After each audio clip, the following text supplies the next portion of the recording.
ti, Rieder, muchas gracias. A todos los participantes de Udeápolis, a toda la comunidad que nos sigue en Facebook, de verdad, muchísimas gracias por su atención. Hoy voy a tratar de ser resumido, a pesar de que el tema es bastante amplio, bastante extenso.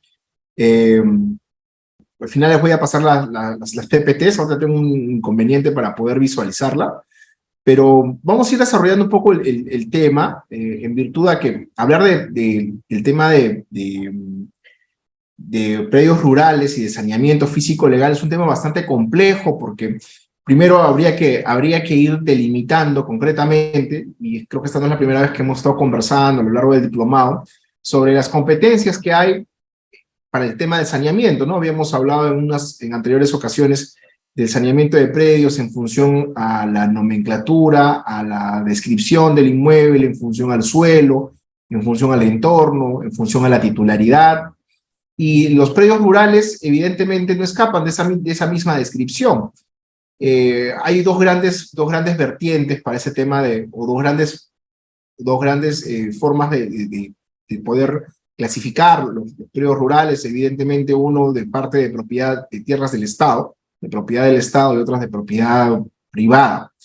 Básicamente hoy día lo que vamos a hablar es sobre saneamiento de predios, rurales, y quiénes son las entidades competentes para formalizar estos predios rústicos, predios rurales. Lo primero que tenemos que hacer es una diferenciación, ¿no?, con los predios urbanos. Porque cuando hablamos de predios urbanos, básicamente tenemos que atribuirle que las entidades competentes para poder titular predios urbanos son pues la municipalidad, el Poder Judicial, notarías y COFOPRI, ¿no? Está bien delimitado en esas cuatro entidades que tienen competencias para poder titular predios urbanos. Sin embargo, para titular predios rurales, para generar las inmatriculaciones, para generar actos posteriores, la rectificación de áreas, de condiciones y en registro de propiedad, en el registro de predios, solamente existen dos entidades, ¿no? Los gobiernos regionales, a través de sus direcciones especializadas, y evidentemente el Poder Judicial, ¿no? El Poder Judicial sigue teniendo, como materialización de este Estado de Derecho democrático en el que vivimos, ¿no?, la entidad por excelencia en la cual una persona puede llevar la necesidad de tutela de algún derecho para la declaración de un derecho de propiedad. Entonces aquí tiene que quedar bien claro que para el tema de derechos de predios urbanos, estamos hablando de municipalidad, estamos hablando de Poder Judicial, notaría, COFOPRI.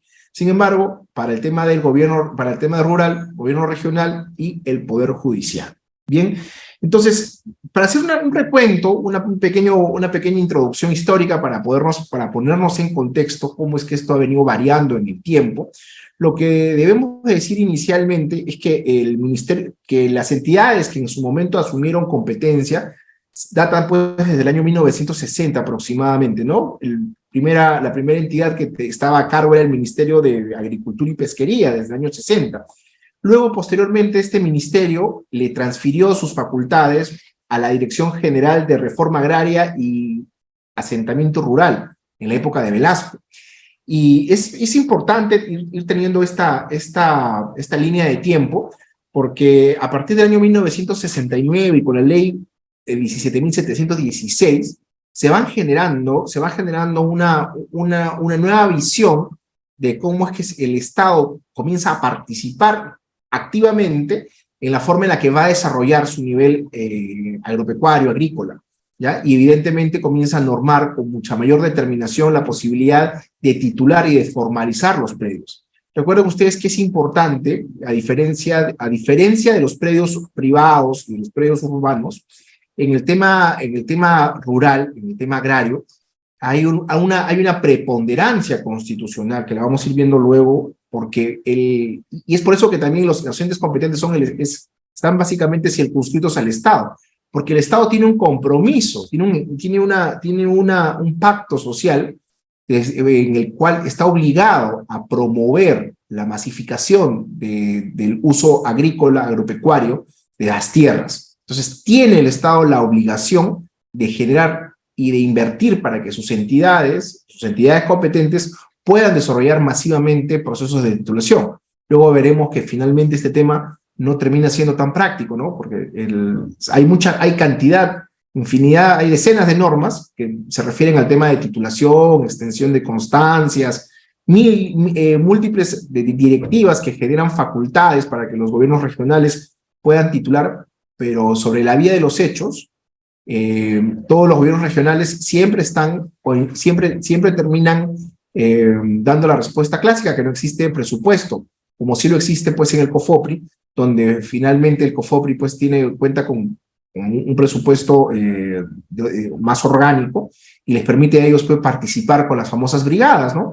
Que son equipos técnicos donde participan pues, ingenieros, arquitectos, hay abogados que lo que hacen es recopilar información que ya la iremos viendo a lo largo de esta charla sobre la definición, el diagnóstico situacional del predio, ¿no? Y luego habrá un tema hay diferentes fases, ¿no? Donde está el diagnóstico situacional, el tema del levantamiento catastral, el empadronamiento, el tema de la publicidad, para que finalmente pasar incluso por la fase de oposición, de calificación de la documentación que permite el empadronamiento, y luego llegar pues finalmente a la inscripción, a la ansiada inscripción en los registros públicos, ¿no? Eso lo vamos a ir viendo detalladamente, pero quería hablar precisamente de este tema, de este hito importante de la reforma agraria, porque la reforma agraria afectó a cerca de 15.000 fundos y se expropiaron, según las estadísticas que existen a la fecha, cerca de 9.2 millones de hectáreas de expropiación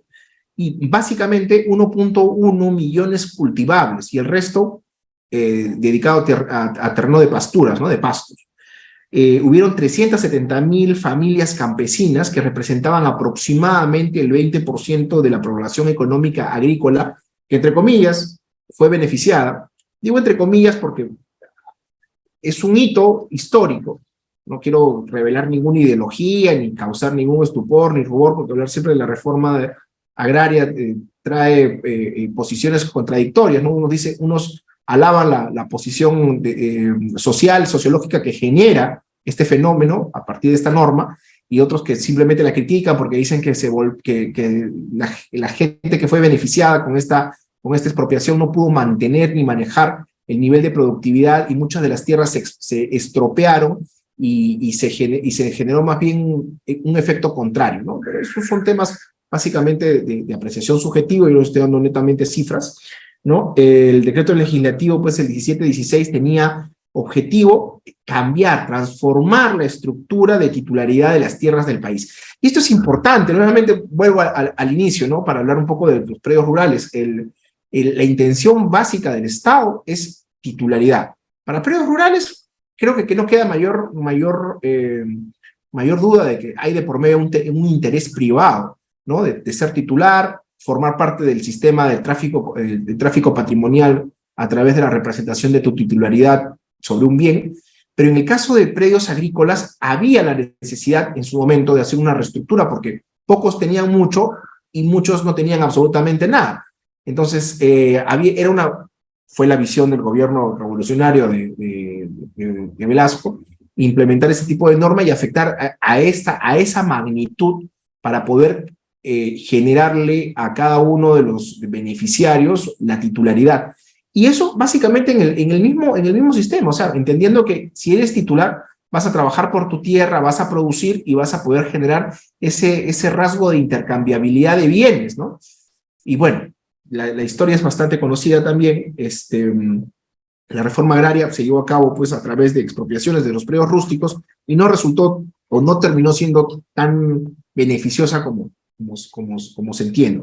Después de que la Dirección General de la Reforma Agraria tuvo su vigencia, hasta entrado el año 1991,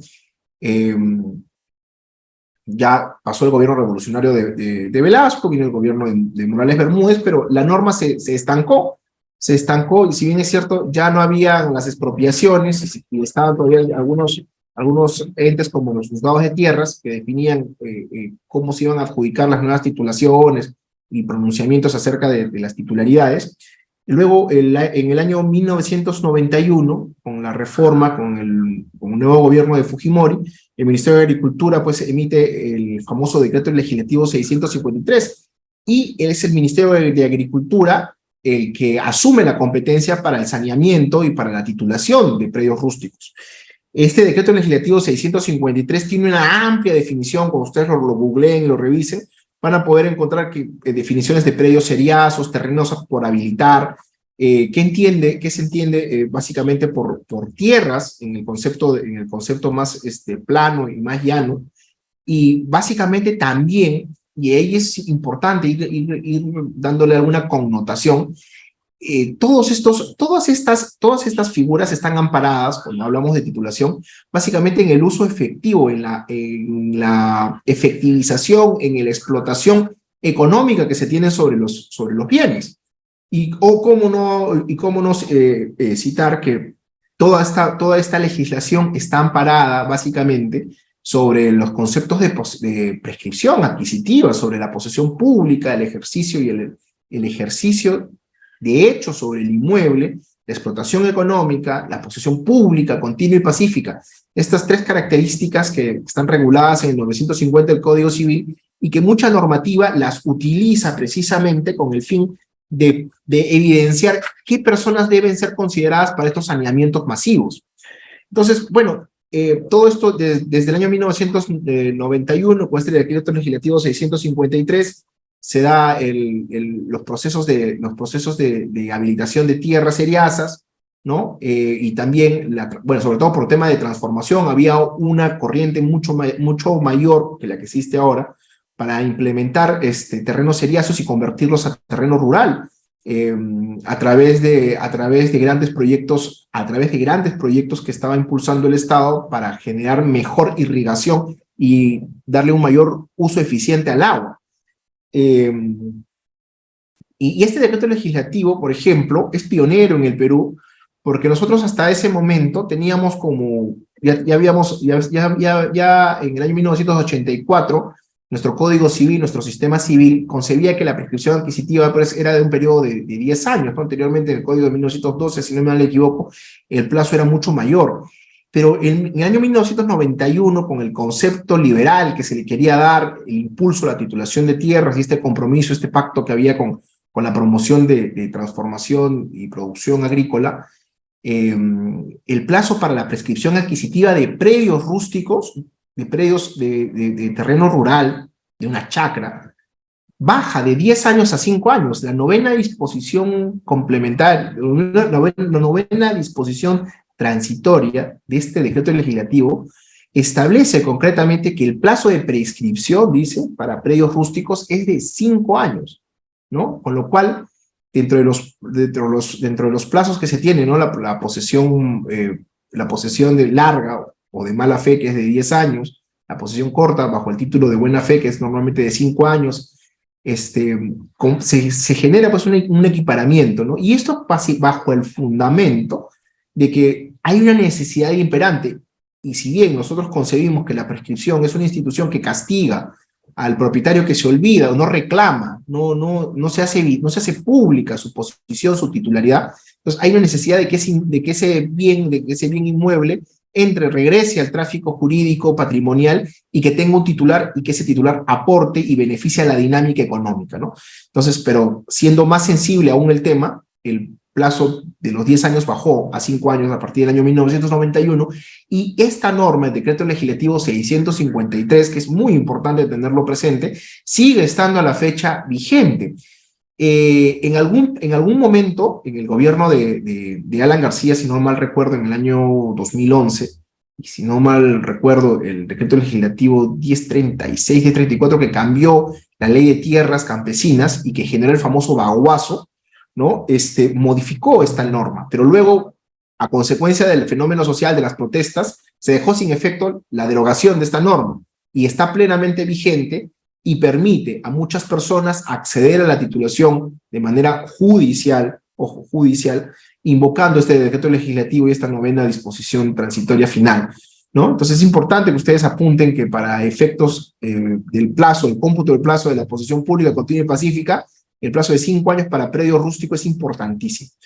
Y claro, y eso también hay que contrastarlo, porque si es un predio que figura en el registro a nombre del Estado, ¿no? Todavía está a nombre del Ministerio de Agricultura, de la Dirección de Agricultura, uno puede ir a la vía judicial y pedir la prescripción siempre que el plazo prescriptorio no haya sido interrumpido por ninguna acción judicial o que ese plazo prescriptorio de estos 5 años que acabamos de mencionar no hayan sido interrumpidos por el decreto, por la ley 29.618, publicada en noviembre del año 2010, en la que se define concretamente la imprescriptibilidad de los bienes del Estado y la presunción de posesión a favor del Estado. En noviembre del 2010 hay un corte con respecto a la posibilidad de prescribir bienes del Estado.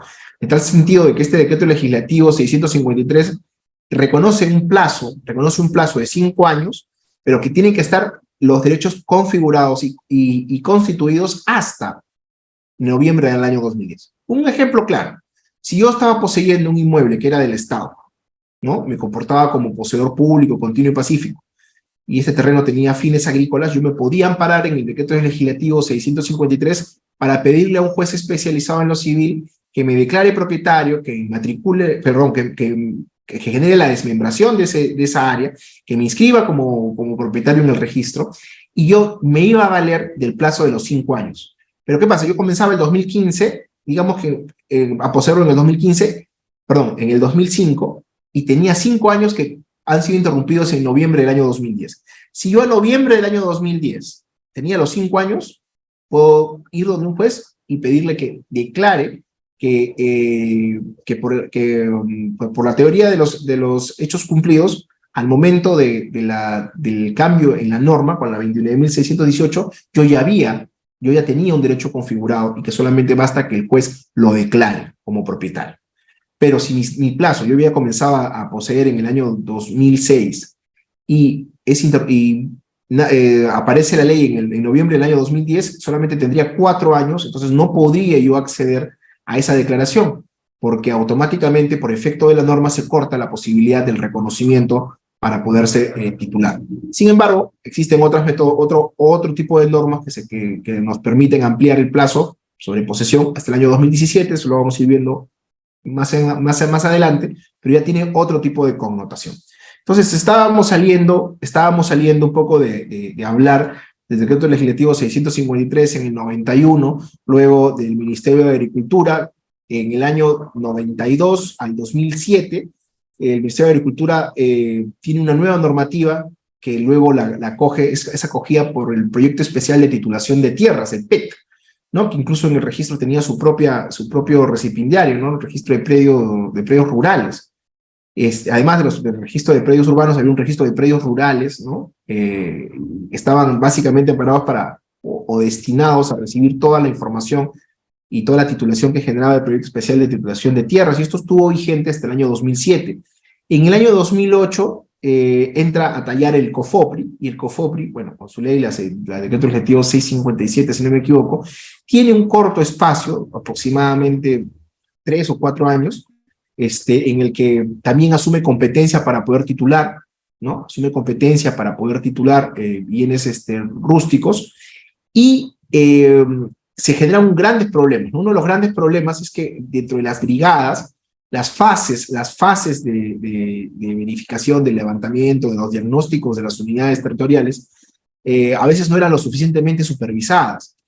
Y claro, lo que pasa es que muchas veces, desde el punto de vista legislativo, normativo, en el Perú a veces queremos hacer de la excepción una regla. Y la regla es que estas entidades competentes titulaban porque se necesita impulsar, promover y masificar la titulación de predios rurales. Sin embargo, siempre habían situaciones que escapaban de las manos de la verificación. Y, por ejemplo, un servidor de la posesión, un miembro de una sucesión hereditaria, una sucesión intestada, se hacía del 100%, o sea, se hacía de la declaración de propietario, pretiriendo, echando por tierra los derechos de otras personas. Me voy a poner en un ejemplo claro, ¿ya? Más o menos hay que hablar que una de las fases del proceso de saneamiento, luego del diagnóstico, de la identificación, del levantamiento catastral, es la etapa de empadronamiento. Es decir, aquí le vamos a reconocer la condición de titular y que puede acceder a los instrumentos necesarios para llegar a la inscripción registral. Y eso pasa por un tamiz, ¿no? Donde la brigada se acercaba, ¿no? Y decía, oye, ¿quién está en posesión? Había un acta de inspección. Y verificado quién estaba en posesión, el verificador levantaba un acta y le decía, bueno, sobre la parcela ubicada, ¿no? La unidad catastral 306, hemos encontrado al señor Rider Jacinto, ¿no? Rider Jacinto Sánchez. Y entonces, ¿qué pasa? Que Rider Jacinto Sánchez no era el titular, porque Rider Jacinto Sánchez era simplemente, pues, el servidor de la posesión, era el guardián de la chacra. Y los titulares de la chacra, que lo tenían a él como un poseedor inmediato, pero la posesión la tenían inmediatamente ellos, ¿no? No se encontraban presentes. Entonces, ese tipo de circunstancias que han sido excepcionales, muchas veces motivaron de que haya bastante quejas, denuncias, y es por eso que el COFOPRI sale de la competencia de titular bienes rurales. Finalmente, del 2008 al 2011 hay un cambio de legislación y actualmente las entidades competentes son los gobiernos regionales a través de sus direcciones y sus unidades competentes, ¿no? Es importante hablar que el principio básico sobre el cual se desarrolla este proceso de masificación y por qué el Estado asume esa posición paternalista, por decirlo así, para titular bienes del Estado, está amparado básicamente, y eso es una cosa que no debe pasar inadvertido, está basado en la descentralización, ¿no? La descentralización, que es una forma democrática y que constituye una política permanente del Estado de carácter obligatorio, ¿no? Y que tiene pues básicamente la función de un desarrollo integral del país, ¿no? Ahora, todo este tipo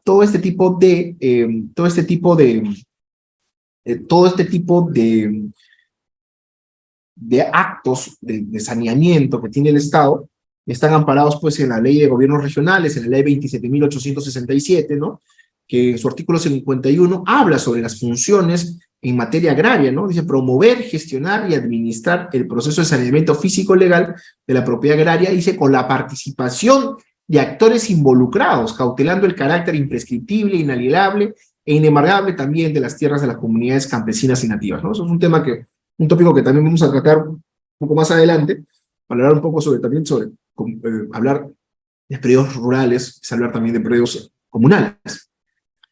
Bien, ya hemos dicho pues que los principios básicos es que el proceso de descentralización es permanente, es irreversible, ¿no? ¿Y qué normas de saneamiento físico legal de la propiedad agraria se tienen hasta la fecha? ¿Ya? Tenemos la ley 31.145, que es la ley de saneamiento físico legal y formalización de los predios rurales a cargo de los gobiernos regionales. Eso está vigente desde el 28 de marzo del año 2021. Teníamos el decreto legislativo 1089, que ha sido ya derogado, ¿no? Que establecía el régimen temporal extraordinario de la formación y titulación de predios rurales. El decreto supremo 032/2008, vivienda, ¿no? Que aprobaba el reglamento del decreto legislativo 1089, ¿no? Y que establecía un régimen temporal extraordinario, ¿no? Con respecto a la formalización y titulación de predios rurales. También tenemos el decreto supremo, el 09/2017 del _Minagri, que modifica el reglamento del decreto legislativo 1089, ¿no? Y que establecía este régimen extraordinario de formación. Y en materia de saneamiento físico-legal de la propiedad agraria, tenemos pues la resolución ministerial la 029, actualmente, que está vigente desde febrero del año 2020, y esta normativa, este cuerpo normativo, aprueba lineamientos para el otorgamiento de constancias de posesión con fines de posesión y fines de formalización de los predios rústicos, ¿no? Muchas veces, en predios rústicos, ustedes son seguramente muchos testigos de que no se puede acceder fácilmente a una constatación notarial de un predio rústico o de un predio agrario, rural. Normalmente, quienes hacen ese tipo de constataciones de posesión son las municipalidades y los jueces de paz. Pero recordarán ustedes que a veces las constancias de posesión que emiten los jueces de paz determinan o tienen un efecto probatorio de tiempo, lugar y espacio. Y esto es importante que lo vayamos definiendo, porque luego va a poder va a poderse tener claro qué documentos van a acreditar la prueba para poder luego reclamar o pedir, o para aprobar en el proceso del empadronamiento, o a pedido de parte solicitar la prescripción adquisitiva. Y es que normalmente, ¿qué documentos debemos de presentar para acreditar la titularidad de la posesión, o sea, de la explotación económica respecto del predio? Le decía hace un instante que lo que se está tratando hoy día es de homogeneizar, y por eso es que esta resolución ministerial, que de reciente data, de apenas 2 años atrás, casi 2 años y medio, lo que permite es homogeneizar cómo vamos a tener esas constancias de posesión. Luego las municipalidades también daban constancias de posesión de predios rurales, ¿no? Sobre todo con el fin de que lo que se tenía que tener claro, importante, bien definido, era que las áreas, la delimitación, la ubicación del polígono que nosotros pretendíamos establecer como una manifestación de titularidad, y muchas veces ese tipo de detalles técnicos no obraban en las actas de constatación de posesión que entregaban los jueces de paz, que terminaban siendo muy rudimentarias. Entonces, cuando eso se quería oponer o quería manifestarse como prueba de la posesión, muchas veces criticado, porque lo único que el juez de paz decía, ¿no? Me han puesto a la vista un plano y yo he venido y he constatado que he encontrado aproximadamente 10 hectáreas de plantaciones o 5 hectáreas, ¿no? Y toda la referencia era muy corta. En cambio, a través de las inspecciones oculares que comenzaron a generarse con pedidos de rogatoria en las municipalidades, ya había un mayor orden y además se evitaba que haya tráfico, porque muchas veces funcionarios inescrupulosos comenzaban a vender estas constancias de posesión, y cuando tú pedías por transparencia, porque necesitabas oponer algún derecho, pedías por transparencia cuál era la solicitud, con qué documentación acreditó su posesión para la constancia de posesión, para el certificado, para la inspección ocular. Estaban esos pedidos vacíos, ¿no? No había ningún expediente, ninguna rogatoria, ningún pago, lo que evidenciaba pues la mala fe de la obtención de estos documentos. Por eso que la resolución ministerial 029-2020 Minagri, ¿no? Ha aprobado los lineamientos para el otorgamiento de estas constancias de posesión con fines precisamente de formalizar los predios rústicos.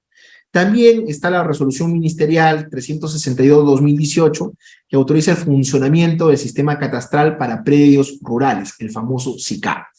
Esta resolución ministerial crea el sistema catastral para comunidades campesinas y nativas también.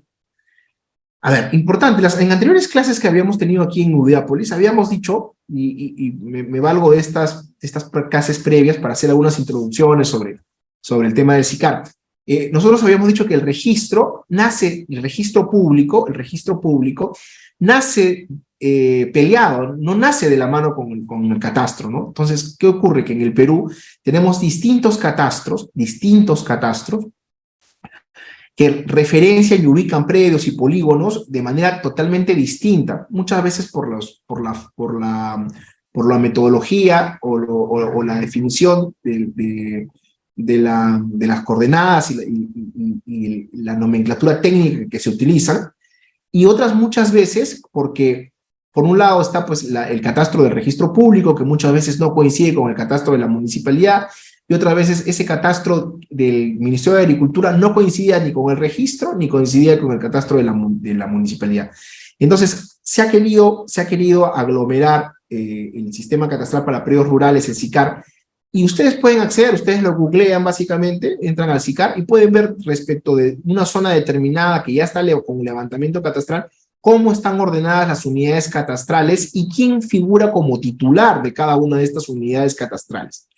Ahora, si me piden un comentario, cuando la Dirección de Agricultura te entrega una resolución para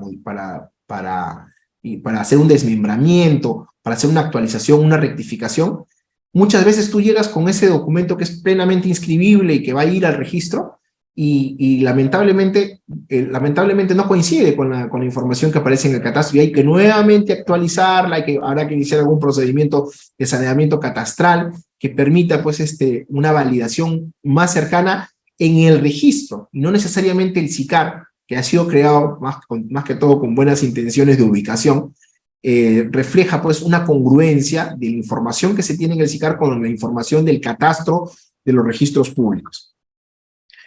Bueno, los procedimientos derivados del catastro ya los hemos ido también viendo en las clases que vimos sobre el tema urbano.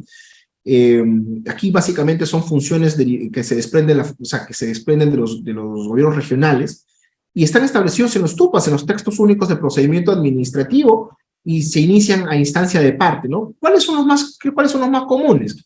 La inmatriculación de predio rural, ¿no? Ahora, cuando hablamos de inmatriculación de predio rural, tenemos que ver que hay una zona que está catastrada y otra zona que no está catastrada. En algunas direcciones regionales de agricultura, el SICAR no tiene actualización, porque dicen, en algunas, no digo que deba de tener razón, pero muchos se justifican de que como hay predios agropecuarios que no tienen agua, y entonces algunos dicen, o sea, algunos funcionarios mencionaban que solamente los predios que tenían agua tenían que estar referenciados con una determinación alfanumérica. Entonces, esas cosas son a veces irracionales, ¿no? En sentido de que, ¿para qué existe un SICAR si luego esta información no puede ser contrastada o no tiene el efecto espejo en el registro público? Y asimismo hay zonas que son catastradas y zonas no catastradas, y eso pudiera sonar pues a una locura. Lo cierto es que, y ustedes se van a ir dando cuenta también, que hay una necesidad de llevar un registro. La única manera de ir homologando, de ir publicitando el derecho de titularidad sobre algunos inmuebles es llevar registros paralelos al registro público. El registro, por ejemplo, de contribuyentes de las municipalidades sobre determinado predio rural o urbano, genera pues una titularidad y hay un empadronamiento, hay un área de catastro, ¿no? Que ha ido y ha verificado la existencia del predio, sus polígonos, y ya uno se vuelve contribuyente tributario por los efectos de la titularidad. A las municipalidades les encanta mantener este tipo de registros. El SICAR es uno de ellos, es un registro donde ya están, a través del Ministerio de Agricultura, están verificadas las zonas, ¿no? Están en un constante cambio. Ahora, es importante también entender que cuando hablamos de temas rurales, predios rústicos, también tenemos que entender que allí hay predios forestales, ¿no? Por ejemplo, en las zonas de la selva, donde el tratamiento no va a ser igual que en el tema costero, porque, por ejemplo, sobre el tema forestal no va a haber una titulación. Donde hay temas forestales, el Estado no titula, no inmatricula, lo que hace son generar cesiones de uso con el fin de que se sigan conservando esas zonas naturales y se siga dentro de un tratamiento ya mayor, con una visión de conservación de los recursos naturales. Los temas forestales tienen un tratamiento distinto, ¿no? Con respecto a seguir, y básicamente, con una mirada, básicamente, en pos del cuidado medioambiental, ¿no? ¿Qué otra cosa se pide, pues, normalmente en los procedimientos en el catastro, ¿no? Ya, hemos dicho la inmatriculación de predio rural, hemos hecho la modificación física, ¿no?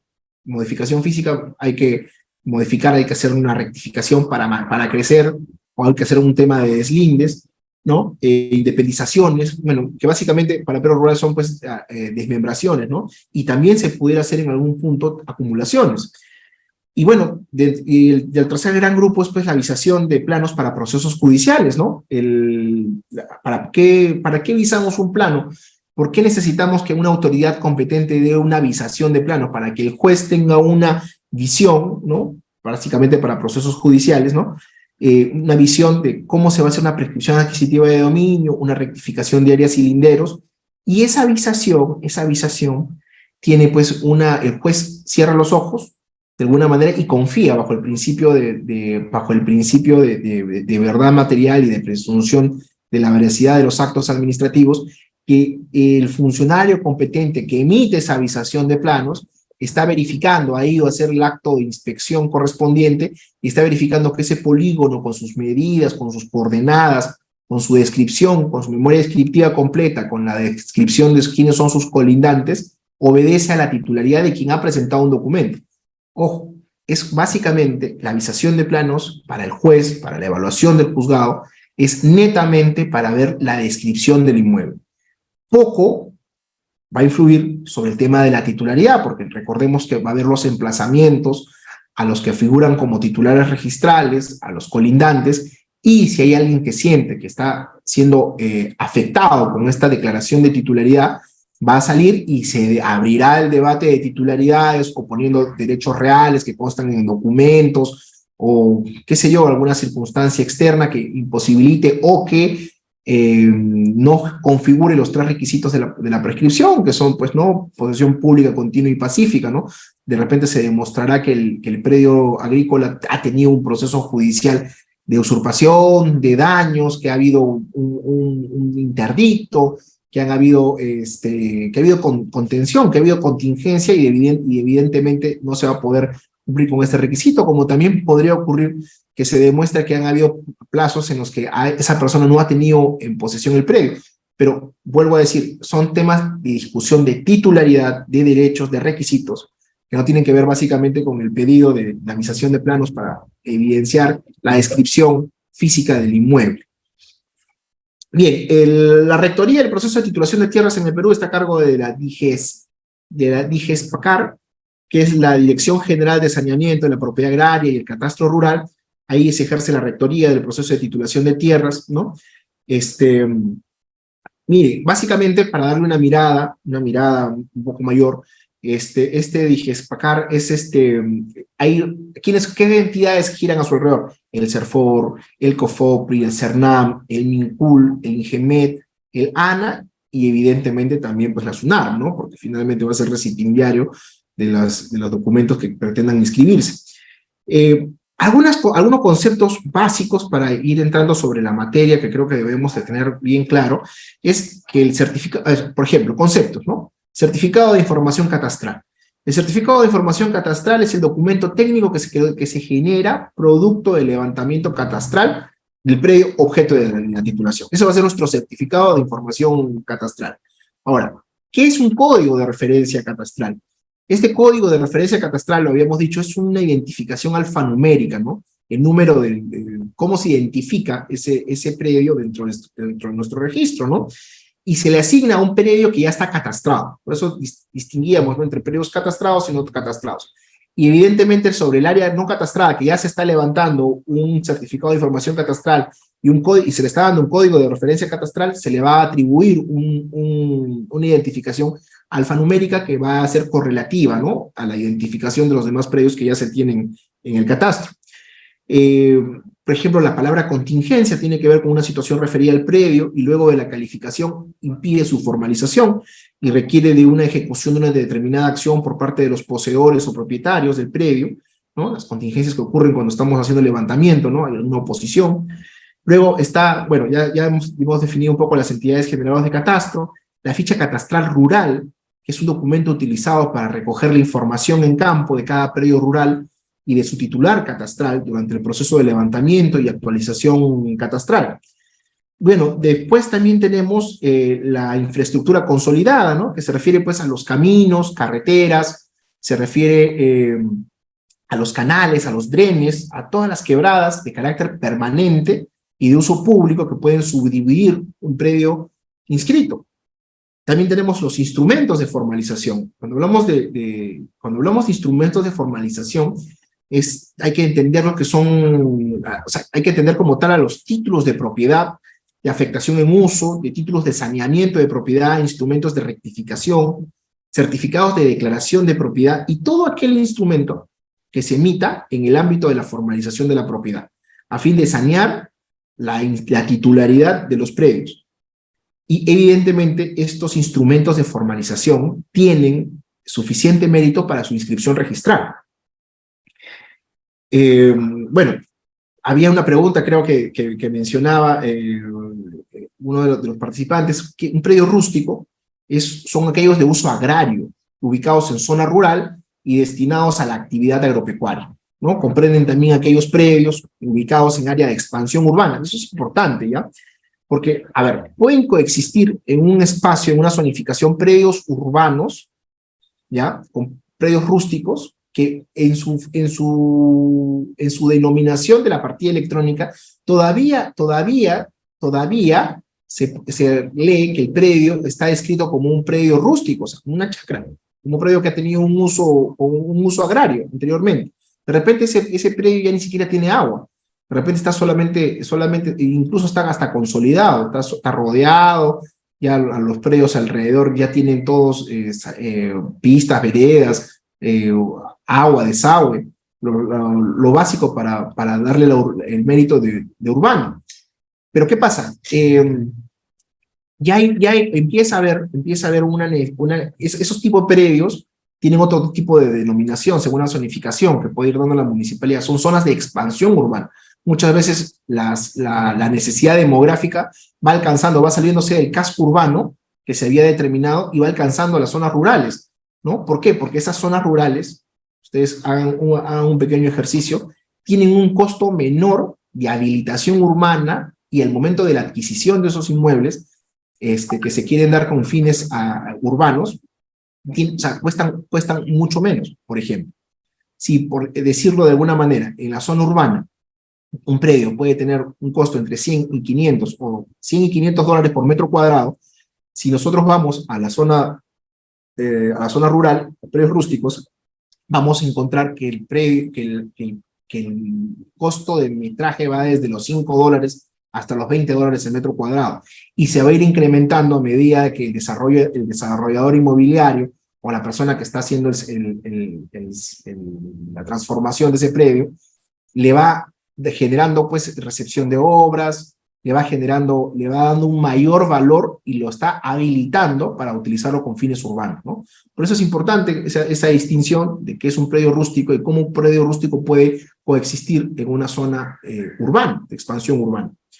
Ahora, importante también que definamos unidad territorial. Cuando hablamos de unidad territorial, porque la unidad territorial está ligada bastante a cómo se va a hacer esa primera fase de levantamiento de información para determinar la condición y la capacidad de los predios que van a ser sometidos a formalización. La unidad territorial es el ámbito geográfico, la zona de trabajo en la cual los GORES ejecutan acciones de catastro, levantamiento catastral, formalización y titularidad de la propiedad rural a su cargo, y la delimitación de dicho ámbito está determinado en función a otra denominación, ¿no? Distrito, valle o plan de vuelo. Bueno, la zona catastrada ya es un ámbito geográfico, como habíamos hablado, del territorio nacional, cuyo levantamiento y cartografía catastral ha sido elaborado inicialmente lo habíamos visto en esta línea de tiempo, por el ex proyecto de titulación de tierras, y estaba amparado pues en el artículo 51 de la ley 27.867, que es la ley orgánica de gobiernos regionales, ¿no? Esta información que aparece en las zonas catastradas ya tiene una georreferenciación en formato digital, ¿no? Y está ingresado en la base de datos del Catastro Rural Nacional. Bueno, los órganos formalizadores, ya saben ustedes que es la unidad orgánica de los gobiernos regionales a cargo de la ejecución de los procedimientos derivados del derogado decreto legislativo 1089, sus reglamentos, ¿no? El 032/2008. Aspectos relevantes de la nueva ley es la ley 31.145. Tenemos, a ver, para ponernos un poco en contexto, ¿no? La nueva ley es la 31.145, y la ley que se derogó a raíz de esta norma es el decreto legislativo 1089 y sus reglamentos, 032/2008. ¿De qué es lo que estamos hablando, no? Ya con esta ley hay un régimen permanente para la formalización y la titulación, que no tenía el decreto legislativo 1089, que solamente hablaba de un régimen temporal, ¿no? Ahora ya se tiene que los GORES tienen un régimen permanente para este tipo de actividades de formalización, de actualización, de levantamiento catastral. Ahora, esta ley, la 31.145, los procedimientos de formalización inician de oficio y a instancia de parte, que es vamos a decirlo así de una manera muy diplomática. Hoy día la ley permite que el procedimiento de titulación de formalización por parte de los GORES sea por formalización de oficio y a pedido de parte. O sea, y en la anterior ley, el inicio del procedimiento era solamente de oficio. Ahora, ¿por qué es que hago una crítica aquí, no? Por eso que digo que hay que ser protocolares y diplomáticos en expresarse, que muchas veces los gobiernos regionales no generan, no le dan presupuesto a sus unidades para que puedan hacer los grandes procesos de masificación, de levantamiento, que ya los vamos a ver cómo se van dando cómo se van dando las fases, y eso genera una frustración, porque tenemos normas que permiten la formalización, ¿no? Que permiten inmatriculaciones, que permiten garantizar y continuar con este proceso de descentralización, pero lamentablemente no hay presupuesto, como sí lo tiene, por ejemplo, el COFOPRI, ¿no? Que tiene para contratar técnicos, tiene para contratar, tiene para hacer búsquedas catastrales, tiene facultades para poder contratar abogados, arquitectos, y que permiten identificar y hacer procesos masivos de calificación de los títulos que se van generando para calificar como acreditaciones, para acreditar las titularidades. Entonces, este es un gran avance de la norma y esperemos que prontamente tenga presupuesto, ¿no? Ahora, la rectificación, siguiendo con la comparación, el decreto legislativo 1089, las rectificaciones eran de oficio, ¿no? Y son las determinadas por el GORE. En la ley 30.145, la rectificación de cilinderos y demás datos físicos pueden ser de oficio o a instancia de parte, y ahora la norma está orientada, sus funciones están orientadas a los gobiernos regionales, al ente rector que habíamos hablado hace un instante, y antes, pues, este decreto legislativo que ya ha sido derogado, la norma estaba orientada más a la estructura del Ministerio de Vivienda y Construcción y Saneamiento, ¿no? Bien, ahí también para hablar un poco sobre la calificación de las tierras por su capacidad de uso, ¿ya? Ahí se requieren básicamente de estudios agrológicos para determinar la aptitud del suelo, ¿no? O sea, a ver, hay algunas zonas que son netamente, pues, desérticas, son terrenos seriazos, por la condición situadas geográficamente por la costa, pero hay otras, por ejemplo, que son zonas con aptitud forestal, y en donde el Estado otorga un contrato de cesión en uso, las zonas que están pegadas a la selva. O sea, esas zonas tienen otro tratamiento, otra visión con respecto a cómo se va a definir su capacidad de uso. A ver, vamos a entrar un poco ahora a hablar sobre el procedimiento de formalización y titulación de predios rústicos, ¿no? De propiedad del Estado. Ya hemos visto cómo las palabras claves, cómo se va dando este proceso desde el punto de vista histórico, cómo han ido cambiando las normas, ¿no? Y cómo los entes rectores han ido cambiando de normativa, cómo se han ido fortaleciendo en el camino y por qué se han ido fortaleciendo en el camino, qué es lo que buscan como objetivo principal. Y lo que tenemos que decir es que los poseedores de un predio rústico de propiedad del Estado, destinado íntegramente a la actividad agropecuaria, que se encuentren en posesión de un predio, podrán regularizar su situación jurídica cumpliendo los requisitos establecidos, que ya lo vamos a ir viendo, pero que están netamente vinculados a la explotación económica y a la posesión directa. El procedimiento de formalización y titulación de predios rústicos de propiedad del Estado se inician de oficio y de manera progresiva en las unidades territoriales que el órgano formalizador determine y programe, ¿no? Es lo que estábamos hablando un poco, ¿no? De la definición y la necesidad de que el GORE salga, pues, a la cancha a buscar zonas para poder comenzar los procesos, ¿no? De formalización. Y eso es una mirada importante. Para ser beneficiario de la formalización y la titulación de los predios rústicos, se debe cumplir con requisitos, ¿no? Punto número 1, ¿qué cosa hay que acreditar? La explotación económica, el ejercicio de la posesión directa y continua, sin interrupciones, por un plazo no menor de un año, a la fecha del empadronamiento. A la fecha del empadronamiento. Ahora, ejercer la posesión, es decir, está exenta de violencia, de manera que la continuidad de la posesión se haya basado en circunstancias que no impliquen el uso de la coacción o la fuerza. No debe haber mayor rastro de que haya habido fuerza, denuncias por usurpación, turbación de la posesión, interdictos. Ahora, hay que ejercer la posesión pública, es decir, que haya un reconocimiento por la parte de la colectividad, de tal modo que sea identificada claramente por los colindantes, vecinos u organizaciones representativas agrarias, ¿no? A ver, Y vamos entrando un poco sobre el tema de las etapas del procedimiento de formalización y titulación de los predios, ¿ya? A ver, son básicamente 9 etapas, ¿ya? A ver, sobre la primera, ¿no? Determinación de la unidad territorial a formalizar, ¿no? Ahí los BORES salen y se define qué área, qué zonas son las que se van, y a la vez ya habíamos dicho, ¿no? Reconocimiento si es un distrito, es un valle, ¿no? Y las zonas que se van a determinar como una unidad que tiene la necesidad de formalizarse. Luego tenemos la necesidad de hacer diagnóstico físico-legal, ¿no? Para ubicar en las áreas que se encuentran, hacer deslinde, hacer un saneamiento, hacer los cambios que requiere la zonificación, a ver, y cuando hablamos ya de este saneamiento, hablamos también de promoción y difusión, ¿no? Hay que publicitar todo esto que viene haciendo la entidad formalizadora, y hay que hacer levantamientos catastrales, hay que empadronar, hay que hacer linderaciones de predios y verificar sí o sí la explotación económica. O sea, recordemos que ese es un requisito sine qua non, tiene que haber explotación económica. Muchas de las veces los predios pues están, o sea, la diferencia pues entre un predio rústico y un urbano, pudiéramos hablar o hacer una analogía con una consolidación, es que, por ejemplo, yo tengo 15 hectáreas de maíz. ¿Cuánto dura el proceso cuánto dura el proceso de siembra? Durará pues a todo dar pues 5 o 6 meses, ¿correcto? Y luego de eso se hace la cosecha y luego el terreno queda vacío. Pero tienen que haber vestigios, ¿no? De que ha habido arado, que ha habido siembra, ¿no? De que ha habido pues un proceso de sembrío.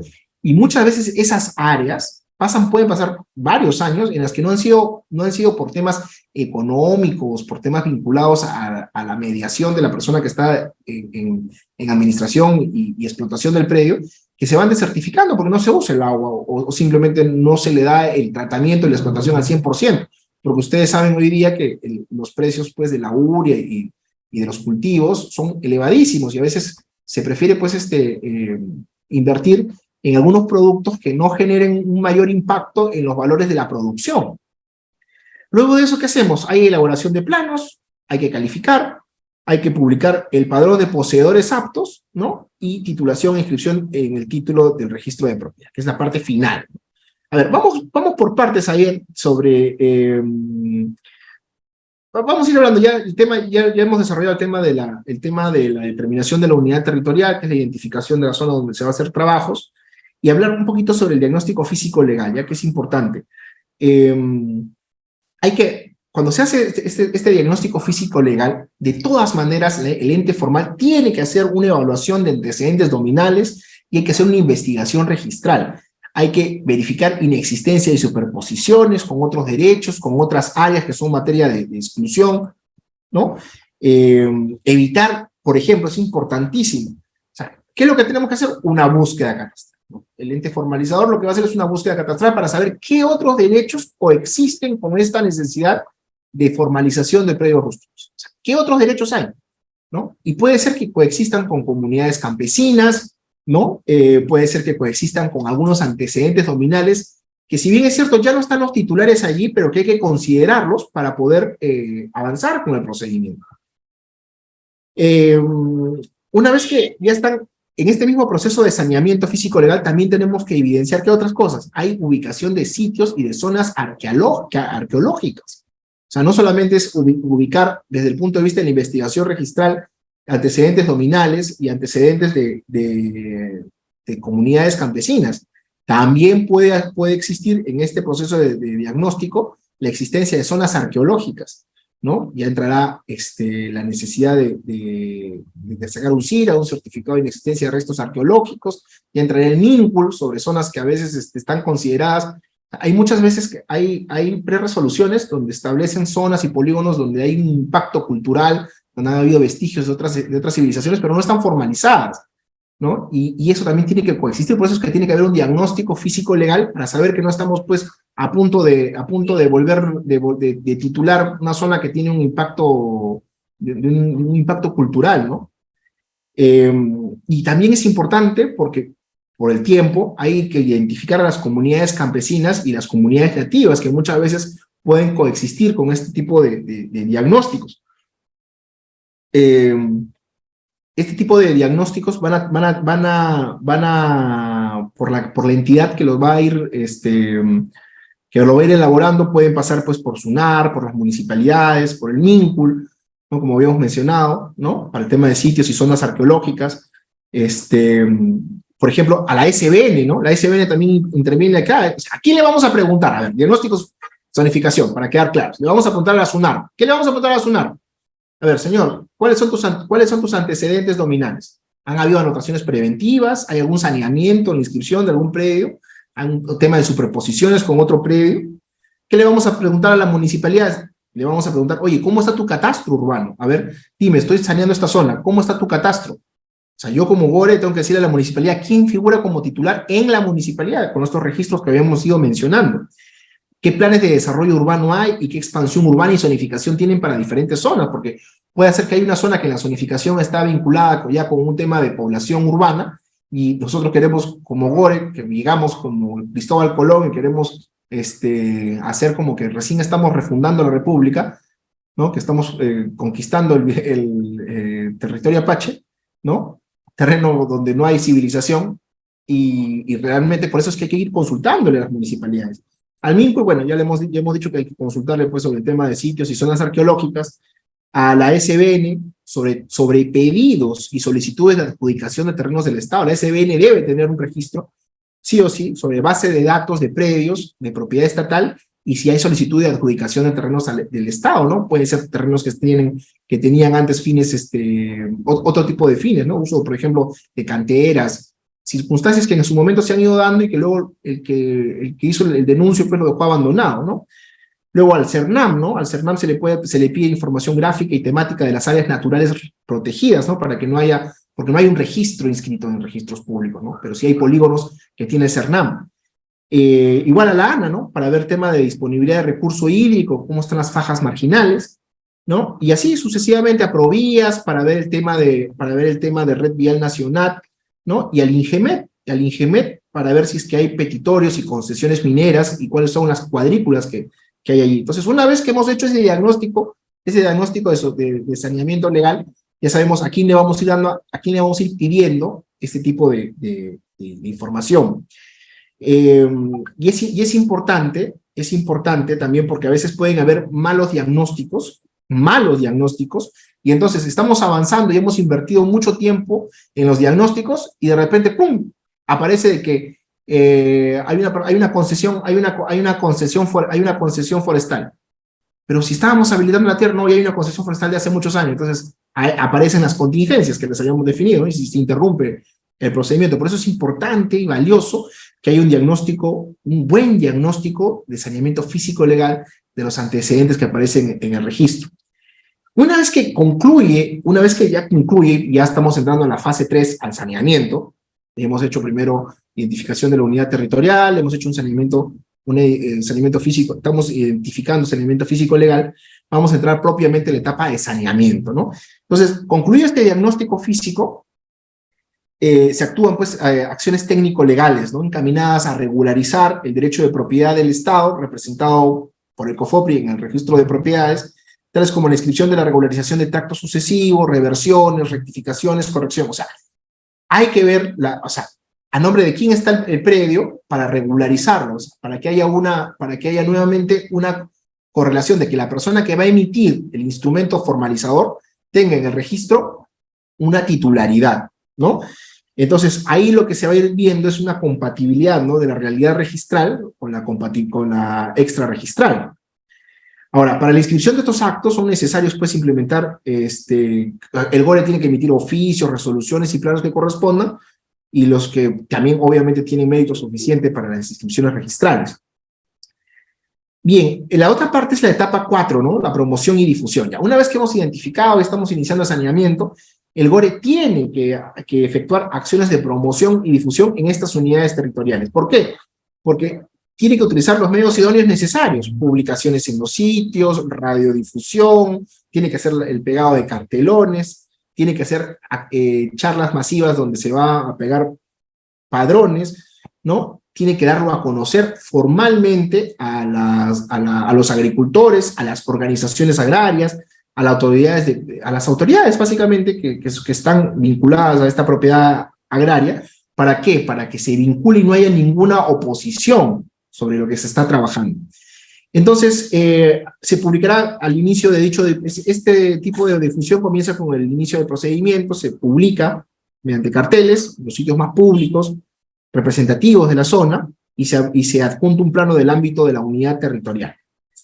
Luego estamos en la etapa 5, la etapa de levantamiento catastral, ¿no? Hay un empadronamiento aquí de poseedor. Y aquí esta es una parte bien importante, porque aquí hay que saber diferenciar, ¿no? A quienes vamos a empadronar, ¿no? Y es lo que decía yo al inicio de la charla, que hay que saber distinguir, ¿no? Y ahí, por eso es que hay que publicitar, hacer difusión, porque ahí vamos a poder evitar que haya, por ejemplo, servidores de la posesión, gente que no tiene la titularidad al 100%, sino que, por ejemplo, está ahí en tiempo-espacio porque le han encomendado que cuide un predio, que lo explote el predio, pero que tiene una dependencia, que es un servidor de la posesión, que puede ser mi guardián, puede ser mi labriego, la persona que genera una explotación, pero no lo hace de manera directa, sino que está subordinada a otra persona. Entonces, ¿qué hay que hacer allí? Hay que identificar plenamente a la persona que se encuentra en posesión del predio, ¿no? Una vez que se le identifica a la persona que está en posesión del predio, hay que recopilar la información, ¿no? de identidad de esa persona con pruebas documentales. Hay que recabar declaración jurada del poseedor que no existe vínculo contractual relativo a la posesión del predio, ni procesos judiciales o administrativos en los cuales se esté discutiendo la posesión y la titularidad. Hay que recabar o identificar la existencia de títulos de propiedad no inscritos. Ojo, pueden haber escrituras públicas imperfectas, pueden haber escrituras públicas de larga data, de la época, incluso por ejemplo para la zona sur del país, para la época del registro del Conservatorio de Bienes de la época de la guerra con Chile. Puede haber escrituras públicas que han sido otorgadas por notarías, que hablaban, describían al inmueble, pero que finalmente no están inscritas en el registro público, pero sirven como medio probatorio para ser empadronado en este proceso de levantamiento catastral.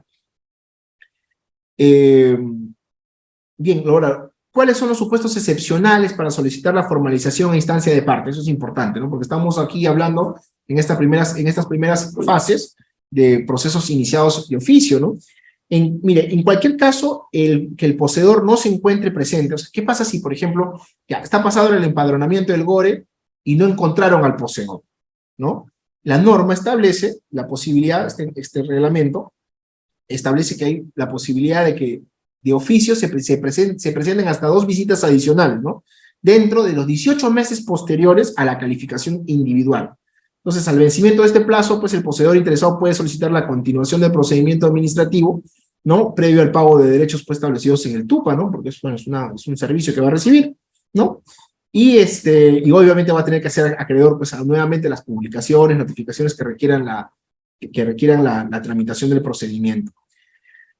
Una subetapa del levantamiento catastral es lo que se denomina linderación de los predios y explotación económica. ¿A qué se refiere esta norma, no? Las acciones de linderación y verificación están ligadas, pues, o sea, van de forma paralela al empadronamiento, ¿no? Al empadronamiento que estamos entendiendo que es la identificación del posesionario, también se puede hacer linderación, y tiene por finalidad tener información gráfica de los predios, en base a la cual se van a comenzar a elaborar ya planos más definidos, ¿no? Se va a tener planos más definidos georreferenciados, ¿no? Por coordenadas UTM. De esa manera, pues, ya va a haber una visualización satelital de la ubicación de esos predios y va a ser mucho más fácil en un catastro sobreponerlos y ver si existe alguna superposición de derechos o si a veces simplemente son superposiciones gráficas las que pueden aparecer porque el catastro va fallando y se va desplazando. Obviamente la explotación económica tiene que estar verificada por un profesional, por un técnico, ¿no? Que está vinculado al tema de las ciencias agrarias, ¿no? Y ahí se va, pues, a constatar la existencia de plantaciones de cultivo, crianza de ganado, de acuerdo a la capacidad, si es que hay, por ejemplo, el tema de pastos, ¿no? O en su caso de labores de preparación de los suelos, que es lo que yo les decía, ¿no? Muchas veces tú haces tu cosecha y el predio, pues, ya no tiene vestigios de las plantaciones, pero quedan los vestigios de que los suelos han sido preparados, ¿no? Con el arado, hay pues huellas de que ha habido surcos, ¿no? Y eso también se considera explotación económica de los predios, ¿no? Esos predios, por ejemplo, son los que se les denominan los predios de descanso, ¿no? O sea, un predio que no está en explotación actual, pero que por los vestigios de los surcos, ¿no? De lo que se puede visualizar, se denomina predio de descanso. Ahora, de todas maneras, en este proceso de linderación también hay amofonamiento, hay visualización de amofonamiento, de cercos, de postes, ¿no? Construcciones, edificaciones que constituyen pruebas de por sí solo de que hay explotación económica, ¿no? O sea, grandes extensiones donde pueden haber linderación. De ahí pasamos, de esta última etapa de linderación, de esta subetapa, ¿no? Dentro del empadronamiento, lo que vamos a evidenciar también, porque recordemos que dentro del empadronamiento estamos visualizando quién está siendo el titular de la explotación. Por eso decíamos, hay una subetapa en la cual uno puede ver la linderación como forma también de expresión de la titulación. Finalmente, en la etapa 6, lo que vamos a ir viendo es la elaboración de planos y los certificados de información catastral. Esto es importante porque se generan, aquí ya se genera esta documentación, se va a ir generando para formalizar y titular como producto de todo este levantamiento catastral, ¿no? Y aquí se rigen pues las especificaciones técnicas y establecidas por el reglamento, ¿no? Y en los manuales y directivas que existen y que sean aprobados. Por ejemplo, en el tema de la calificación legal, que vendría a ser ya pues en la etapa 7, ¿no? Ya hemos levantado el catastro, ¿no? Ya hemos verificado la explotación económica del predio, el BORE efectuará una calificación de la ficha catastral y de la documentación que se ha aparejado para sostener, para darle consistencia a la información. Y aquí se trata de determinar que el posesionario pues acredite el cumplimiento de los requisitos, ¿no? Para ser el beneficiario de la titulación. Entonces, la calificación tiene como objeto determinar al poseedor apto para la titulación y obviamente dentro del espacio de lo que el CORES ha determinado como acciones para la formalización. Ahora, si hay alguna situación, alguna contingencia, si hay una contingencia que impida continuar con la titulación del predio, será obviamente tratado como tal, como una contingencia, y si es que, por ejemplo, se está judicializando un asunto, una discusión, alguna contingencia, lo que va a pasar es que simplemente se suspende el proceso. Si es posible que se pueda levantar, siempre y cuando se disuada o aparezca nueva información que revele de que ya no existe la duda o la oposición. Por ejemplo, denuncian una usurpación y luego se archiva el caso, ¿no? Y aparece pues una condición que le da una nueva connotación, el proceso debe de continuar. Bien, finalmente pues está la publicación de los padrones de poseedores aptos, y aquí hay una parte importantísima de tener en cuenta, porque ya aquí en la publicación de los padrones ya se va a hacer una publicación en un lugar visible, ¿no? Como es lógico, para que la gente pueda tener acceso. Muchas veces en los procesos, a veces publicaban cartelitos que, claro, dejaba el ente formalizador, dejaba el cartel, pasaban 30 minutos y se caía el cartel y ya nadie tenía acceso, ¿no? Por eso es que, o a veces, se publicaba pues al costado de la municipalidad o al costado de la iglesia, y a veces alguien pasaba pues y le tiraba pues tierra, le pasaba le tiraba pues a pintura a propósito para que no se pueda ver, o con el efecto del sol se quemaba la impresión y no se notaba, ¿no? Entonces, el padrón sí o sí tiene que permanecer por 10 días hábiles. Se recomienda, pues, evidentemente, de que haya una persona que esté monitoreando, que sea legible la información que aparece en el padrón, ¿no? Y el plazo, bueno, ya una vez que hay el padrón, el ente formalizador remite una constancia de que se ha publicado, ¿no? Y se remite, pues, en un plazo de 5 días que dice la norma, ¿no? Ya para tener la base ya consolidada luego del proceso de publicación. Ahora, en esta etapa es donde entra la oposición. Como precisamente su nombre lo indica, esta etapa, esta fase, si hay publicidad, si hay empadronamiento y hay publicidad de ese empadronamiento, se hace con un solo fin: plantear oposiciones. Entonces, los interesados, dentro del plazo de los 10 días hábiles, o sea, después de los 10 días que estuvo publicado, ¿no? Termina esos 10 días, ahora tienes 10 días adicionales, ¿no? Y puedes realizar actuaciones, ¿no? Ante el órgano formalizador, ¿no? ¿Qué cosas se puede pedir? Primero, se puede pedir correcciones, ¿no? De la información que figura en el padrón. Puede pedirse correcciones, por ejemplo, de colindantes, de linderación, de áreas incluso, ¿no? Puede formularse una oposición contra la calificación de un poseedor, y eso es importante porque ahí tú vas a poder bueno, identificas el predio que se está consignando al código de referencia catastral y tú le vas a pedir, te vas a acreditar los medios probatorios que esa persona no cumple, que no es servidor de la posesión, o que su posesión está en conflicto, está en contingencia, ¿no? De tal manera que la oposición va a tener que ser declarada fundada, se aparece una contingencia y el proceso respecto de ese predio se suspende, ¿no? Ya hemos pasado la etapa de las oposiciones. Ojo, hay posibilidades muy cortas de que dada una oposición, el ente formalizador pueda resolverlo. ¿Por qué? Porque como es una contingencia y el ente formalizador no tiene actividad jurisdiccional, ¿qué quiero decir con actividad jurisdiccional? El ente formalizador tiene la posibilidad bajo la Ley de Procedimiento Administrativo General, tú te basas sobre el principio de verdad material, de la presunción de los actos, de la veracidad de los mismos. Sin embargo, si alguien te trae información distinta, tú no tienes como un juez la posibilidad de decir esto vale y esto no, esto me convence, este documento es fehaciente y este otro no. Entonces queda como una contingencia.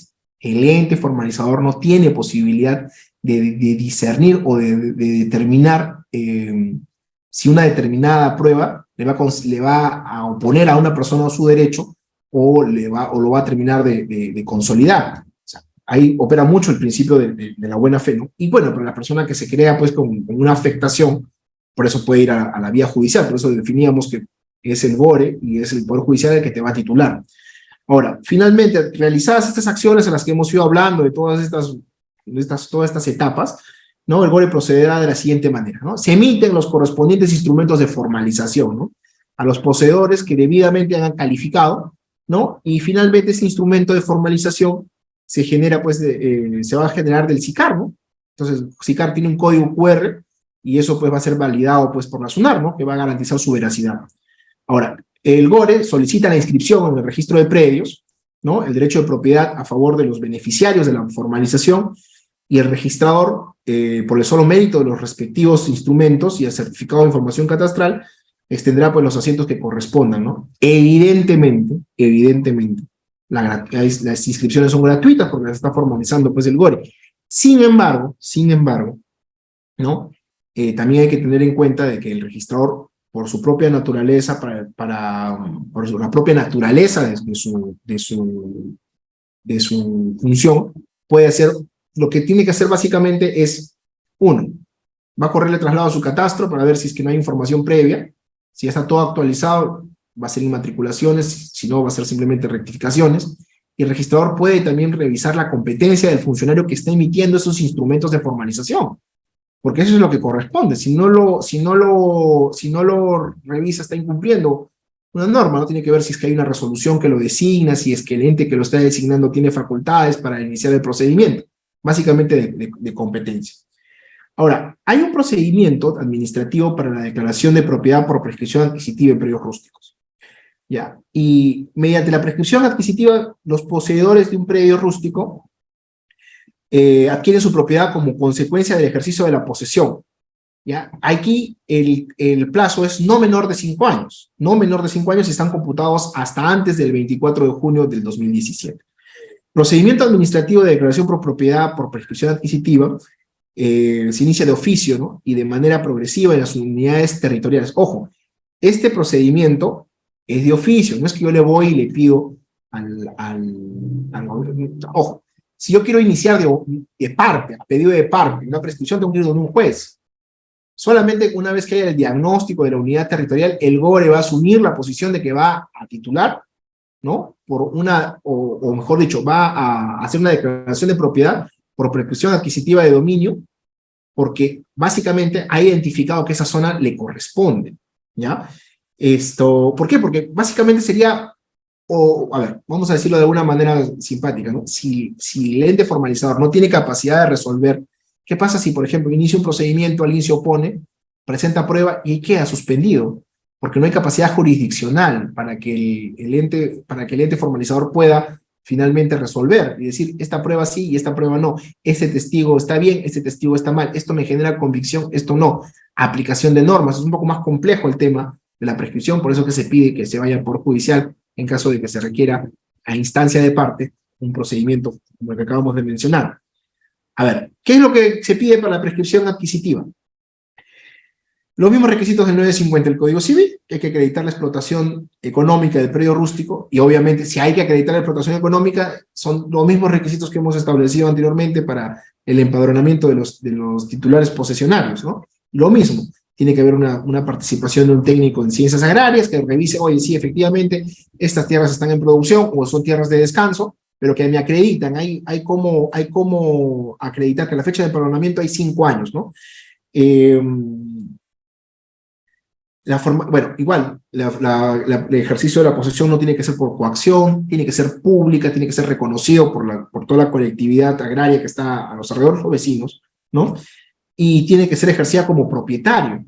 Ojo, es importante, ¿no? Tiene que comportarse como propietario, o sea, no tiene que servirle a otra persona. ¿Qué pasa, por ejemplo? Mi abuelo era el poseedor del predio rústico, muere, y son 5 hermanos los que heredan bueno, se les transmite el derecho de explotación, de uso, ejercicio, dado que esta posesión, este ejercicio, tiene un contenido patrimonial, puede ser efecto de transmisibilidad, ¿no?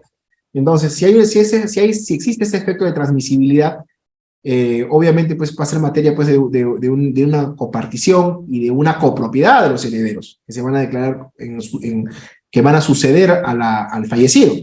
Entonces, ¿qué pasa? Pues que no todos los hermanos se quieren dedicar a la chacra, no solamente queda uno. Entonces aparece pues el ente formalizador y lo encuentra el señor. ¿Usted quién es? No, yo soy el propietario, mi papá era el dueño, mire, yo estoy solito.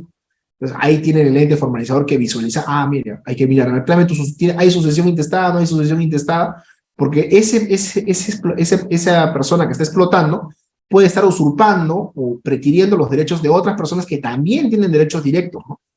Ahora, ¿qué pruebas hay para la posesión ante el ente formalizador? De todas maneras, siempre de cajón van declaraciones juradas, ¿no? Donde los vecinos, personas que son mayores de edad, reconocen, pues, ¿no? Declaraciones juradas de vecinos que dicen, pues, que están ubicados en la misma localidad a la que pertenece hay que validar, ¿no? No cualquier persona puede dar fe de un predio rústico, ¿no? Yo tengo que decir, sí, señor, sabe que yo también soy vecino de la unidad territorial donde se está validando o se está pidiendo la prescripción, ¿no? Los comités, fondos, organizaciones representativas de los productores agrarios de la zona también pueden dar declaraciones juradas, ¿no? Los comités, comisiones, juntas de usuarios, juntas de regantes, ¿no? Es importante, ¿no? Son registros extrarregistrales que permiten una individualización, ¿no? Hay una identificación entre un polígono, que es un predio que tiene explotación, y que tiene un titular. Constituyen pruebas complementarias de los derechos de posesión. ¿Qué cosas se pueden presentar? Cosas importantes. Por ejemplo, podemos presentar documentos que acrediten préstamos o adelantos por crédito agrario, ¿no? Yo traigo acá, mira, acá está mi agrobanco, me ha dado 20.000 soles para la campaña del año 2017. Señor, yo acá tengo el 2017 a la actualidad, 7 años. Cumplo con el requisito. Igual con instituciones de cajas rurales, instituciones del sistema financiero a favor de los poseedores. Ahora, de todas maneras, ¿qué otra cosa es complementaria aparte de la explotación? Declaración de autoavalúo. Y obviamente tiene que ser declaración de autoavalúo de los años en los que yo estoy diciendo que yo soy el titular, el que estoy conduciendo ese inmueble. Puede haber también un documento público, privado, si, por ejemplo, para quienes tienen esa pregunta, ¿no? Ya, tengo mis boletas de insumos agrarios, tengo mis documentos de préstamo. Ya, ¿qué otra cosa más? A ver, alguien me ha transferido la posesión 5 años antes con documentos, con una firma legalizada, una transferencia de la posesión, ¿no? Con los famosos traspasos, ¿no? Traspaso de la posesión. ¿Tiene valor? Claro que tiene valor. Por el efecto del 898, si no me equivoco, el Código Civil, 898, 896 del Código Civil, se entiende también que hay una suma de plazos posesorios, ¿no? Esa persona que válidamente me ha transferido, ese plazo que ha poseído esa persona, que tiene documentos que también lo sostienen. Imagínense un ejemplo, ¿ya? 2023. Yo recibo un traspaso de una propiedad, de un predio rústico. La persona que me está traspasando el día 2023 ha estado ahí 10 años. y tiene sus contratos con Agrobanco, con Caja Rural, sus boletas sus boletas de insumos agrarios, sus autoavalúos, pero no está formalizado, no está formalizado. Entonces, el ente formalizador me va a encontrar a mí, que en mi primer año del 2023 vengo a decirle, oye, yo ya tengo más de 5 años, tengo todos los requisitos. Entonces, ¿cuál es el tratamiento que debe darse en esa circunstancia? No especial, es una circunstancia común. El ente formalizador tiene que evaluar que la persona que me ha transferido me está validando, si ese plazo que poseyeron me lo está adicionando al plazo que yo estoy generando en apariencia, o estoy probando como un nuevo titular. Ahora, ¿qué otra cosa más? Recibos de pago realizados por el poseedor para uso de aguas ante las juntas, certificado certificados de que ha sido acreedor a un préstamo del Banco Agrario, y constancias de posesión otorgadas por las agencias agrarias, que están vinculadas con las municipalidades, ¿no? Y cualquier otro documento de fecha cierta que acredite posesión, ¿no? Ahora, estas etapas del procedimiento son similares a las anteriores que habíamos visto, ¿no? Ojo, estamos haciendo una comparación. Aquí estamos haciendo ya formalización por prescripción adquisitiva de oficio, y mientras que en las anteriores era un proceso de formalización que puede ser de oficio o a pedido de parte. Entonces, en estas etapas de procedimiento son las mismas. Hay que determinar la unidad territorial, donde se está llevando a cabo el levantamiento, el diagnóstico físico-legal, ya hemos dicho, ¿no? Diagnóstico físico-legal, cursar oficios, investigar ante la SUNAR, ante el GEMET, ante el Ministerio de Cultura, a ver si es que hay algún antecedente que pueda generar una incongruencia entre lo que pretendemos prescribir, ¿no? Hay que hacer una promoción y difusión del área que se está entrando por prescripción, y evidentemente eso va a terminar en un levantamiento catastral, ¿no? Y dentro del levantamiento catastral, las dos etapas igual, ¿no? Va a haber un empadronamiento donde se acreditan todas las pruebas, la linderación de los predios, ¿no? La existencia de mojones, de cercos, que también es una subetapa para verificar la posesión. Luego se van a elaborar los planos, va a haber la calificación, que es la que habíamos establecido, ¿no? Si te corresponde o no corresponde, pueden haber etapas subsanatorias dentro de esa calificación, y finalmente va a haber una anotación preventiva de la existencia de procedimiento de declaración. O sea, al registro va a haber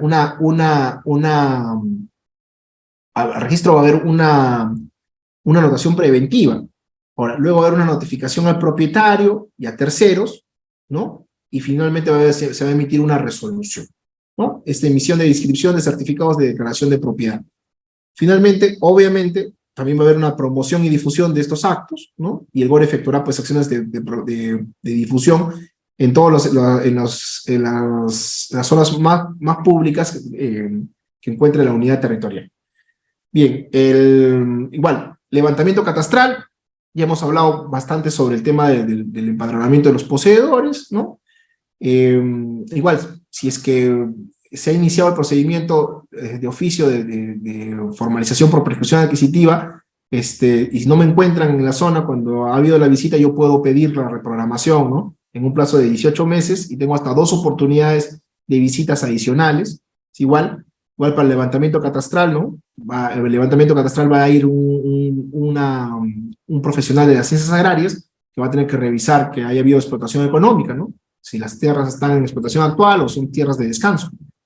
Y se van a levantar pues, los planos y el certificado de información catastral, y finalmente va a entrar en calificación, que es lo que habíamos visto rápidamente, ¿no? Hay un levantamiento catastral, la verificación de la explotación económica y la calificación. Luego la anotación preventiva, la notificación al propietario y terceros. O sea, una vez, aquí hago una aclaración ya, para que no suene tampoco a que estamos así yendo en piloto automático. Una vez efectuada esta anotación preventiva, el órgano formalizador notifica en forma personal al propietario, a los terceros interesados y los titulares de las cargas y gravámenes que pesan sobre el predio, la existencia del procedimiento de declaración de propiedad a fin de que formulen oposición. O sea, puede haber un predio que tenga, pues, que pueda tener una servidumbre, ¿no? Una servidumbre a favor de un privado, o una servidumbre a favor de una concesión eléctrica, ¿no? Entonces, obviamente, si se está publicitando en el registro, tiene que notificársela a ver si es que hay la persona que se le va a notificar quiere plantear alguna oposición. Igual se hacen las publicaciones en los carteles por 10 días hábiles, ¿no? Y las notificaciones contienen en forma sucinta el nombre del poseedor, nombre del propietario, el titular del derecho que pudieras verse afectado con el procedimiento, los datos técnicos del predio, el número de partida registrada si lo hubiera, y se indica el plazo para formular oposición. Esas son cosas importantes porque a veces solamente aparecen los nombres y no aparece el plazo que tienen para impugnarlo. Eso en procesos judiciales, contenciosos administrativos y administrativos he visto que vulneran pues el principio del derecho a la defensa. Bien. Luego tenemos el procedimiento de rectificación de áreas, linderos y medidas perimétricas. Este procedimiento de rectificación de áreas, linderos y medidas perimétricas es de aplicación en las acciones de catastro y formalización que desarrolle, evidentemente, pues también el COFOPRI como un órgano rector, ¿no? Para corregir las discrepancias en áreas, linderos, perímetros, ubicación y los demás datos físicos que permitan la inscripción correcta en el registro de predios, ¿no? Obviamente hay un reemplazo, ¿no? De los datos que aparecen ya desfasados con la realidad registral, con la realidad extrarregistral. Y aquí hay que tener mucho cuidado, porque rectificaciones de área, de linderos y medidas perimétricas no son aplicables según la norma, no son aplicables a los territorios de comunidades campesinas y comunidades nativas. El tema de comunidades campesinas y comunidades nativas tienen otro tratamiento, ¿ya? Porque tienen otro tipo de, o sea, como son inalienables, imprescriptibles, y lo que hacen es promover los rasgos ancestrales que puede llegar a tener una comunidad y su vinculación con la tierra y la forma en la que la explotan, ¿no? Genera pues una forma especial, tiene un tratamiento especial que no lo puede ver pues definitivamente el GORE, ¿no? Ya, una vez que tenemos la información gráfica, ¿no? La información gráfica para ver el tema de rectificaciones, obviamente también pasa por el mismo proceso, ¿no? Hay una notificación, una publicación para transparentar que hay una persona que está pidiendo la rectificación de las áreas, ¿no?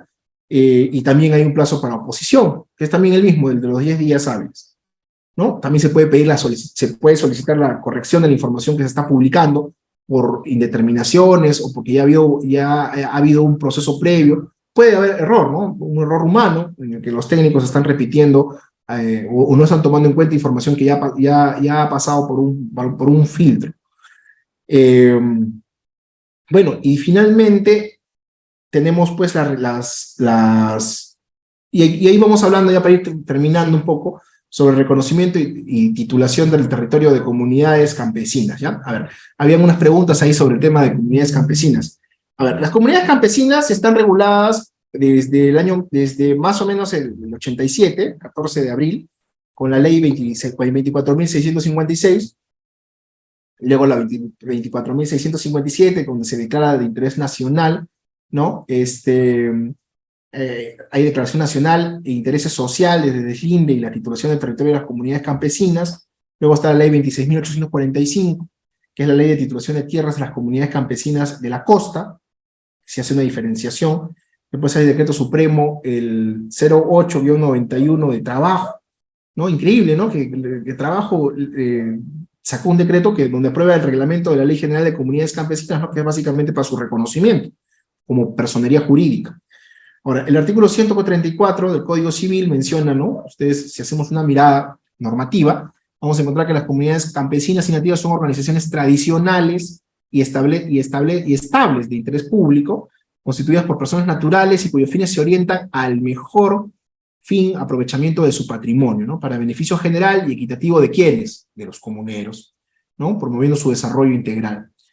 Tienen esta legislación especial, que es la que acabo de mencionar, ¿no? Y el Código Civil, ante esta particularidad, y siguiendo la tradición del Código de 1936, la Constitución de 1979, y la del 79 antes, pues de la 1993, ¿no? Reconoce la existencia de estas comunidades campesinas y en el artículo 89 de la Constitución, ¿no? Establece que las comunidades son comunidades campesinas y nativas, son personas jurídicas, ¿no?